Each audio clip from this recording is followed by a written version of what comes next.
All right, I have to show y'all something. My exhibit opens in 1 week, and I just got the prints from the printer. We did several proofs. There we go. Several proofs to try to get the tones just right. And now I have them all back here at the house. And hope this isn't upside down. No, there we go.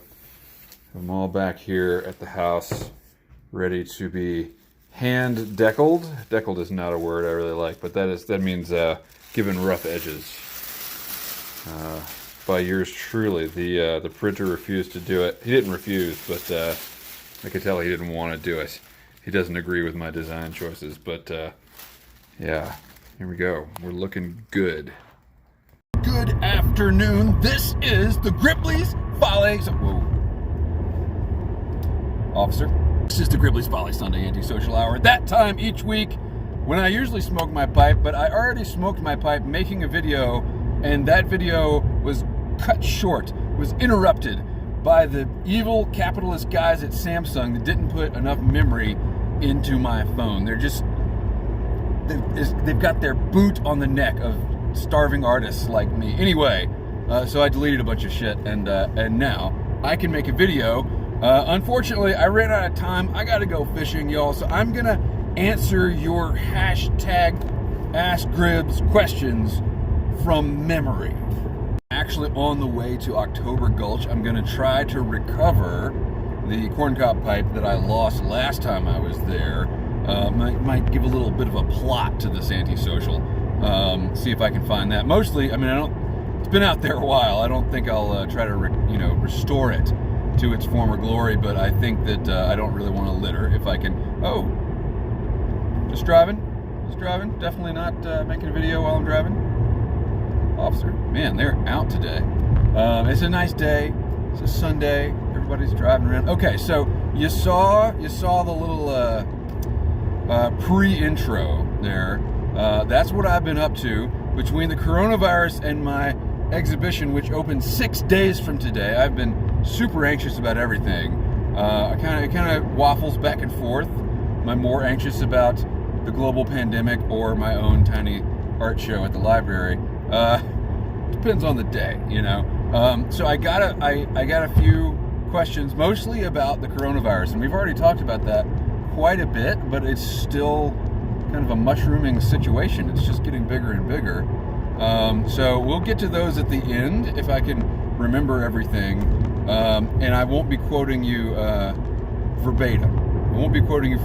So the first thing I want to get to is Cherry on Top wrote in and he said, Gribs, you got it wrong on the food desert thing. He pointed out that if I had no vehicle and I was trying to do my coronavirus prepping with my kid in tow and had to walk 5-10 miles to get to a grocery store, that I would probably change my tune. And I think he's right. I think I was wrong about the food desert thing, and he's right. And I think that my animosity toward the idea sort of comes from with my food therapist, we're talking about this agency stuff. Like, who is responsible for people being fat? Is it the people themselves? Is it the society? Is it the people that plan cities and don't put grocery stores everywhere? Who is responsible? And I so don't want to believe that it's anyone but the people who are fat, including me. That's the thing. Because if I believe that, then I lose agency, right?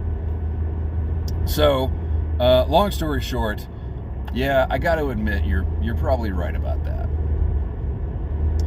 But after admitting that, I will then wait till I cut this video, and right before I cut it, I'll say, nah, actually, I'm still right. If there's one thing I hate more than being fat, it's being wrong. I can't do this and drive at the same time. I can totally do it. I'm a professional YouTube content creator. Okay, Kid Electrolux, always good to see you in my comments section, sir, and I hope that your uncle is well and the rest of your family too. He asked, why on Instagram do I brand myself as a fat suburban wilderness hero, but not a fat photographer or fat fisherman? So I believe my Instagram bio says photographer, fisherman, fat suburban, wilderness hero. I feel like when you call yourself a wilderness hero, you gotta have, so there's two words there, wilderness hero. You gotta have at least the same amount of self-deprecation in the moniker, right? So fat and suburban are the words that I chose to kind of show people that I don't really believe that I'm a wilderness hero. And in fact, I am pretty sure I will forever be a student of the wilderness. And I definitely don't have it on lock. I'm still pretty scared of the dark, actually. Why aren't we going any faster? I gotta get to the wilderness before dark, please. Fat photographer just doesn't have the same ring to it. And plus, I think actually that photographers in general are on the thin side. I don't know a lot of fat photographers. It's really because you burn a lot of calories maintaining that big of an ego. I mean, fat fisherman is just kind of redundant, right?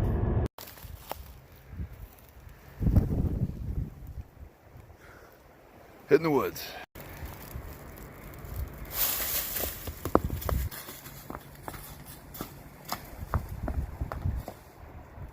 Cool.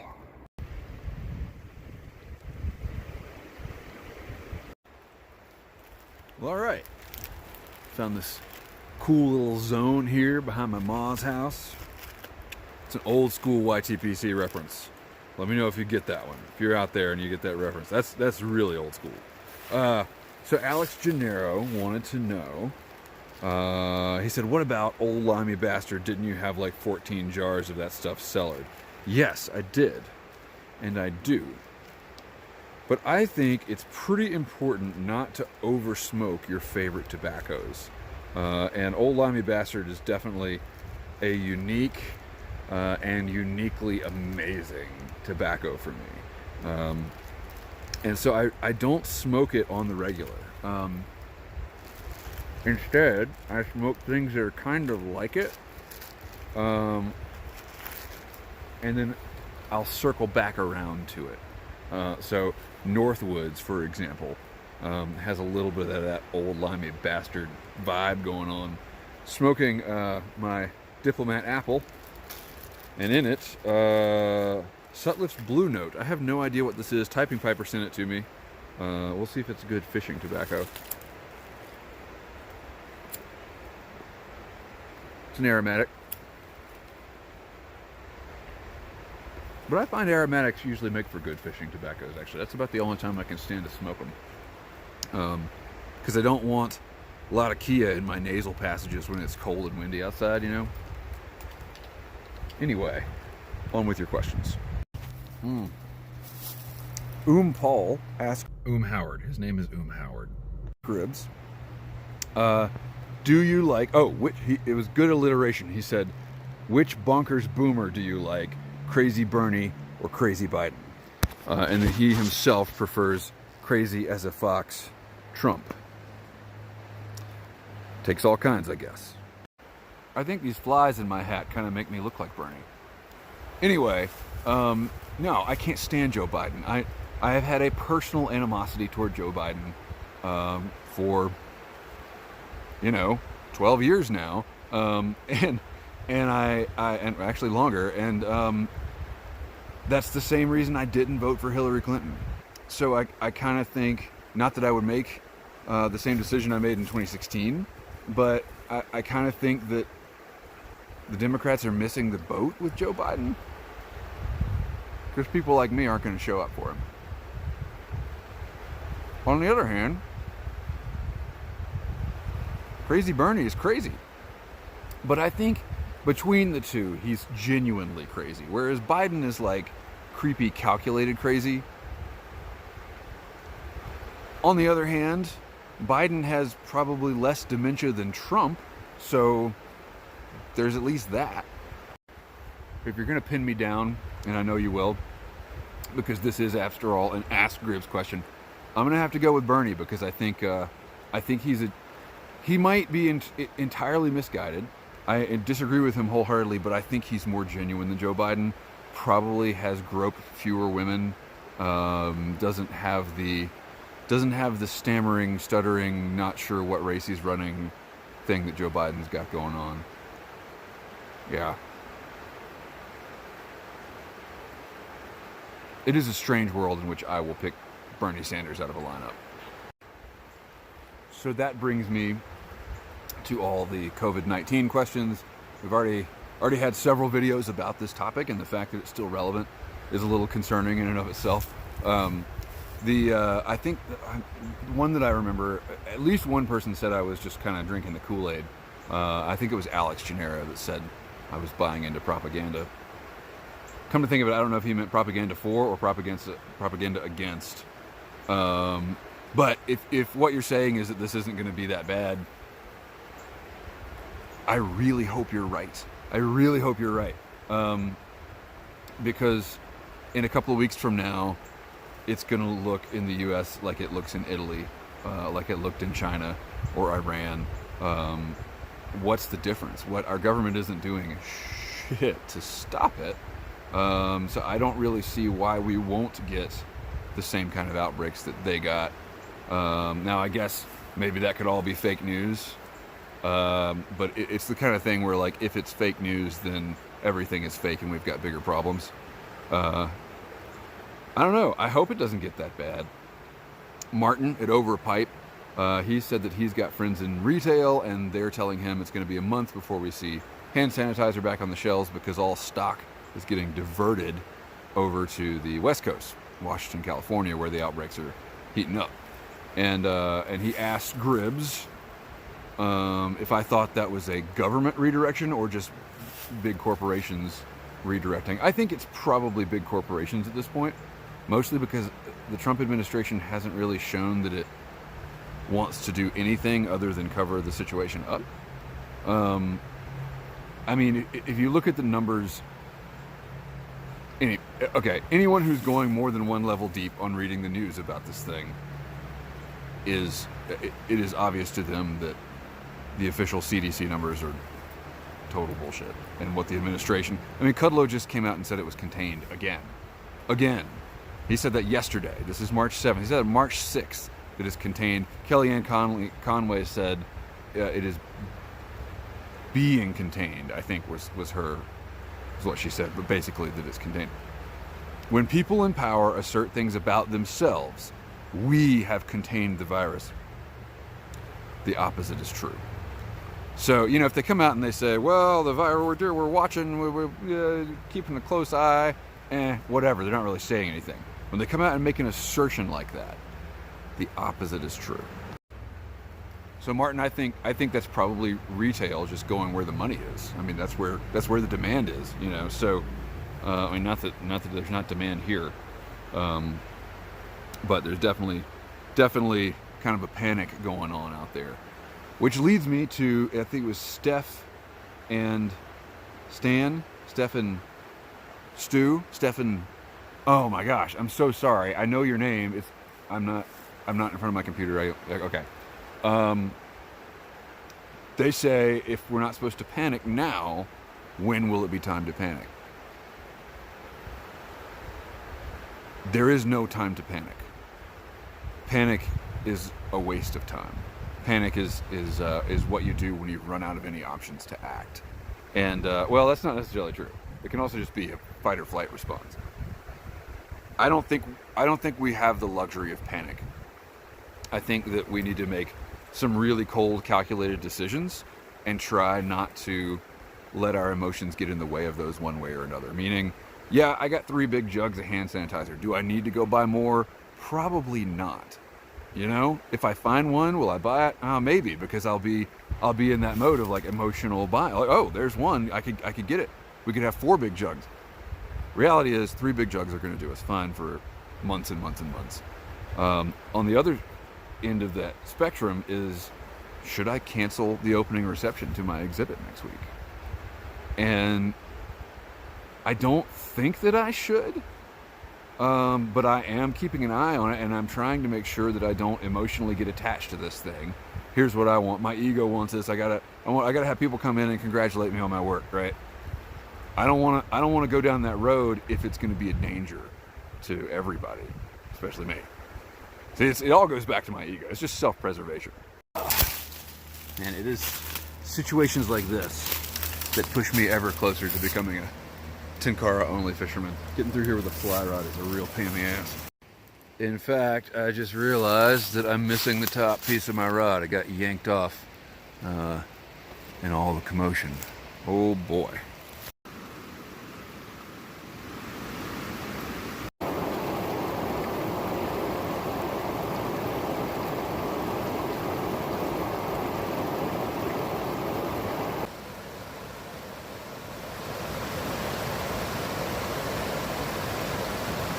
Alright, well, if I catch any fish today, it will be in spite of myself. That's for sure. But I've never been farther than that big dead tree right... Where's my fly rod? There it is. Never been farther than that dead tree right there. So, at least I can get some exploring in. Alright, this is the new farthest point reached by Gribbs. Well, there comes a time in every man's life when he has to accept his limitations. I don't think I can get across this, but I do think I can climb this, and that's the road right up there. So if I go that way, should be fine. Okay, so there's a little wider shot of what I intend to climb. Okay, here we go. All right, made it this far. Are you ever just super glad to be doing something before the snakes get out? Me too. You know what my problem is? I never know when to quit. Alright, hanging my ass out on this ledge. Do you guys see any light in there? I don't see any light in there. And this is as close as I can get. Interesting. Do you think it's possible to regret something preemptively before it happened? Not my smartest strategery ever. There's where I just was. Alright, there's the other side of that culvert. Check that out. That's pretty cool. Wonder where that goes. For another day. I still haven't caught a fish yet, so I can't dawdle. If there were any more questions this week, then I can't remember them. I've been out here like 3 hours. I went 150 yards. All right, wilderness is about self-reliance and is not for everyone. Yeah. All right, well, this is the spot where I figured I'd lost my pipe. I don't see it anywhere. Of course, it's colored rather like, you know, dead leaves. It does have a little gold band on it, but yeah. Well, I've done my best to make sure I'm not littering. Oh, the prodigal returns. Look at that. Nice. Just look at that grain. All right, you guys are gonna have to let me know how I should go about restoring this thing. Because I think at this point we have to have a celebratory smoke.